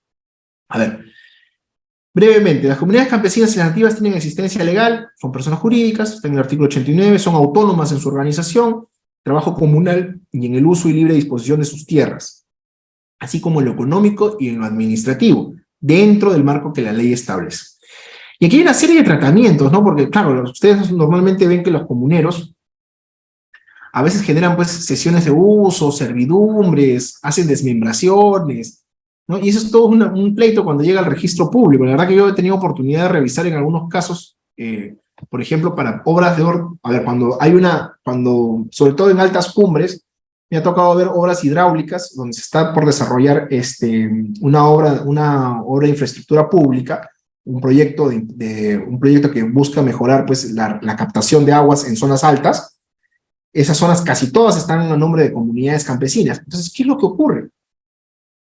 Que uno de los requisitos para la inversión pública es que el predio donde se va a invertir millones de soles esté a nombre del Estado. Y muchas veces eso no ocurre. No ocurre porque tenemos una contingencia, ¿no? O sea, tenemos que hacer una obra y muchas veces esos terrenos forman parte de las comunidades campesinas, ¿ya? Entonces, se hacen, pues, ¿no? Se hacen asambleas a través de las cuales hay, pues, un acuerdo mayoritario de los comuneros, donde ellos delegan representación en una persona que va a extender una escritura pública y le va a ceder o le va a transferir a la municipalidad, ¿no? Y ahí viene un gran problema porque hay que desmembrar esa zona, transferir a la municipalidad para que la inversión no tenga mayor problema, pues. Entonces, y eso es con fines, pues, públicos, ¿no? Con fines públicos y obviamente dentro de los cánones que establecen las personas jurídicas, tiene que haber una representación, tiene que haber una comunidad campesina instruida, que tenga todas las posibilidades de leer los alcances, el plazo, y pasa, pues, por un tema de una pequeña, entre comillas, licencia social interna, ¿no?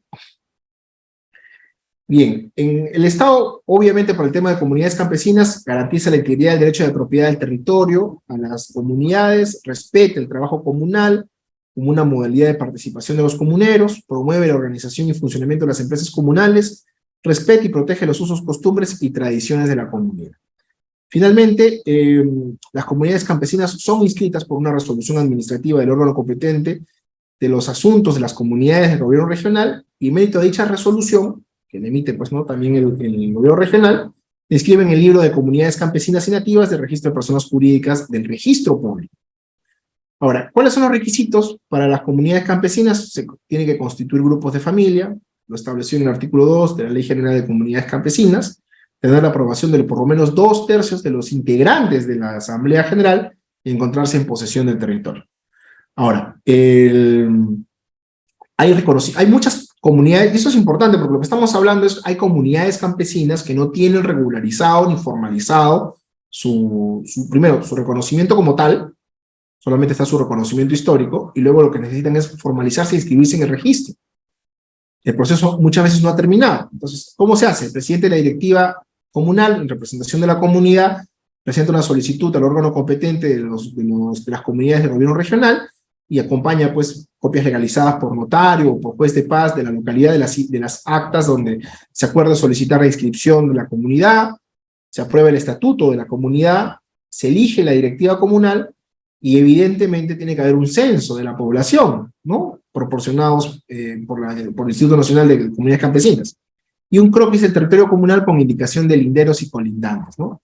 Ahora, el órgano competente, pues, de estos asuntos es el gobierno regional, ¿no? Y tiene que disponer, a través de su unidad especializada, la publicación de esta solicitud, la obtención de una constancia que acredite la posesión del territorio, porque ¿qué puede pasar? Puede ser que algún pillo quiera crear una apariencia del derecho, y es por eso que se tiene que publicitar, para ver si es que efectivamente cumple o no cumple con los requisitos, ¿no? Evidentemente va a haber una inspección ocular para verificación de los datos proporcionados. Ahora, cualquier persona natural o jurídica con interés legítimo podrá plantear observaciones dentro de los términos que establece, ¿no? ¿Para qué? Para después de la publicación determinar si es que hay o no alguna incongruencia con lo que se está declarando y con lo que se quiere inscribir. Bueno, finalmente, con oposición o sin la oposición que corresponda, se va a inscribir en los registros públicos, ¿no? Hay un tema importante: el régimen de tenencia y uso de la tierra para comunidades campesinas establece que está prohibido el acaparamiento de tierras dentro de la comunidad y cada comunidad lleva un padrón de uso de sus tierras donde se registran las parcelas familiares y sus usuarios.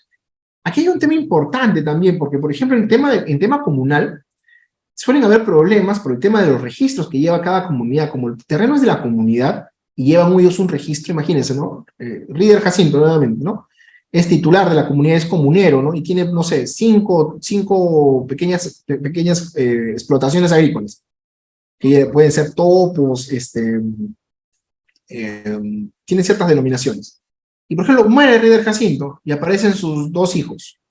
Van, hacen la sucesión intestada y muchas veces hay muchos atropellos a nivel de régimen de comunidad, porque como son comunidades campesinas se comportan con un principio de extraterritorialidad que muchas veces genera un gran problema. Alguien trae la sucesión intestada y dice, señor, yo creo que me reconozcan y que vamos a hacer la división y partición, y dice, no, aquí no hay división y partición, aquí por la necesidad que tienen los comuneros les vamos a entregar a cada uno de ustedes lo que su padre tenía. Y es un gran problema, porque ya no funciona la lógica de la sucesión hereditaria o testamentaria. Bien, para el tema de procedimiento para el deslinde y titulación, la autoridad competente va a ser la Dirección de Agricultura, o la unidad orgánica que haga sus veces, adelante el ente de formalización regional, y es el órgano administrativo competente para el levantamiento del plano definitivo del territorio comunal, ¿no? Del plano conjunto, si es necesario hacer algún tipo de deslinde. Y bueno, y con eso hemos ido concluyendo el tema de tratamiento de predios comunales. Yo quedo ya ahora sí, a las preguntas. He visto varias manitos ahí levantadas. Estimado Reader, hemos ido concluyendo. Yo me comprometo, Reader, a hacerte llegar las diapositivas que he preparado para tratar este tema, más tardar en la noche, o apenas puedas solucionar este problema para que las puedas repartir. Y porque has visto que es bastante proficua la legislación alrededor de los temas rurales y cómo se accede actualmente a la formalización, ¿no? Entonces yo quedo llano a un par de preguntas y muchísimas gracias por su tiempo. Excelente, doctor Reddy. Muchísimas gracias a usted. Estimados participantes, serán 2 preguntas que se va a realizar porque a las 9 tenemos una sesión de clase. En tanto, solamente se va a dar pase a estudiantes, 2 estudiantes en esta vez que hayan activado su cámara. Damos pase al doctor Adriel. Buenas noches. Está activo su audio. Adelante, por favor. Doctor Adriel. ¿Está activo su audio? Sí. Nuevamente le doy pase. Ahora sí. Active su audio. Este es su monitor. Ahí está. A ver, ok, muchas gracias. Bueno, por fin la pregunta. Concretamente, el decreto legislativo 653 nos habla precisamente en su 9ª disposición complementaria el tema de la prescripción y el plazo de 5 años. Nos ha dicho que esa norma no ha sido derogada. Sobre eso se ha dado la ley 31.145 y su reglamento, la 014, nos explica también toca el tema de la prescripción, ¿no? A partir creo que del artículo 48 o algo así.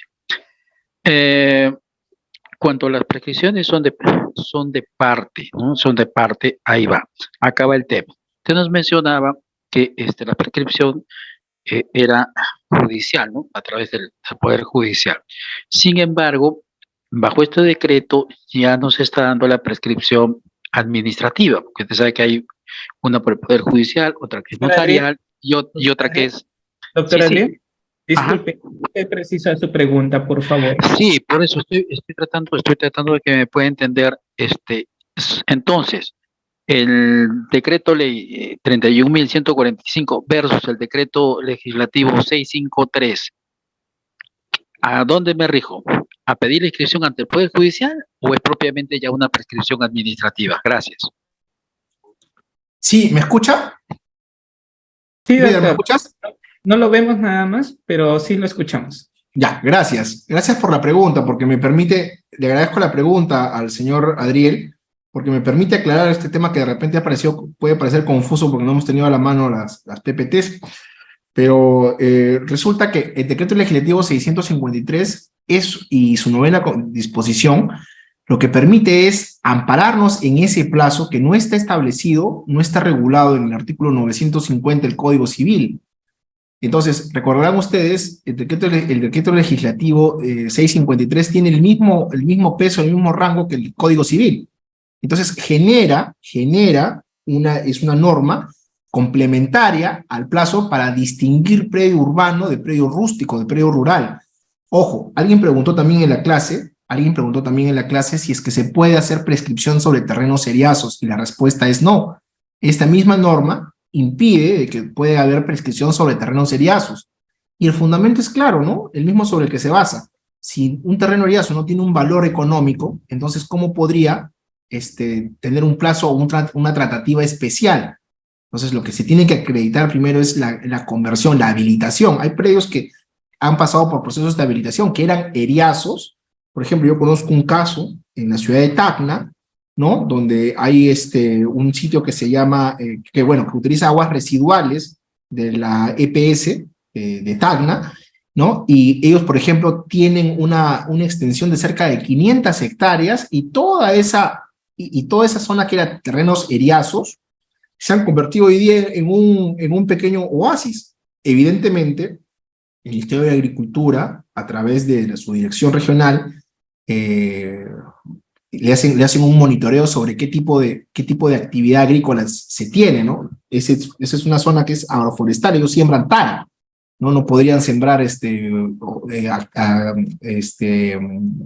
no podrían sembrar frutas, ni verduras, ni hortalizas, porque el agua no tiene ese tipo de función, y les hacen un seguimiento continuo a ese tipo de terrenos. Entonces, ahí, por ejemplo, con una inspección ocular, cambia la condición, y ya no es evidentemente un terreno eriazo, porque la inspección ocular lo que va a determinar es que eso ya pues un predio rústico, ¿no? De actividad, en este caso agropecuaria. Agrícola, ¿no? Pero el tipo de la naturaleza del predio no es porque lleves a sembrar pues hortalizas y verduras, ¿no?